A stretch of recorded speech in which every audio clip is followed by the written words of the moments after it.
Qual o resultado dessa expressão numérica aqui? Eu tenho 25 dividido para 5, entre parênteses, 5 vezes 25. Pause o vídeo e deixe aí nos comentários.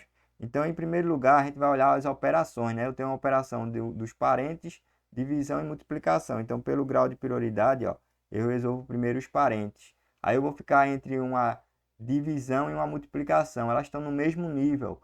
Então, eu resolvo quem vai aparecer primeiro sempre da esquerda para a direita. Então, em segundo lugar, ó, vai vir essa divisão.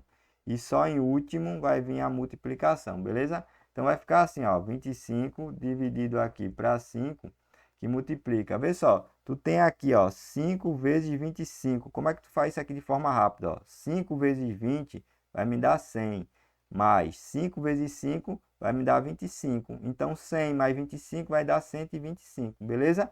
Então isso aqui, ó, vai resultar em 125, beleza? Agora tu tem uma divisão e uma multiplicação, como a gente falou, ó, a divisão resolvida primeiro, né? Então, ó, 25 dividido para 5 dá 5 vezes 125. A mesma ideia, tu tem 5 vezes 125. Como é que tu faz? Tu faz o quê? Eu vou até fazer aqui embaixo, ó. Faz 5 vezes 100, daria 500, mais 5 vezes 20 daria 100, mais 5 vezes 5 daria 25. Então, 500 com 100, 600, mais 5, desculpa, mais 5 não, mais 25 daria 625, beleza? Então, isso aqui, ó, vai dar 625.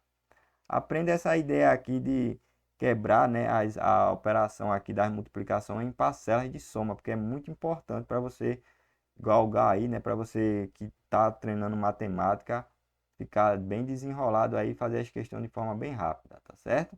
Então aqui, ó, gabaritos 625. Se tu também chegou nesse resultado, compartilha esse vídeo, deixa aquele like, deixa teu comentário aí também, beleza? Um grande abraço e não se esquece de se inscrever no canal.